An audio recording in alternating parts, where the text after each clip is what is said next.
How to get a Rise of the Resistance boarding group.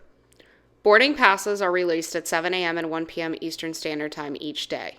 You must have a park reservation to Hollywood Studios for that day. Pull up a world clock on another phone or computer.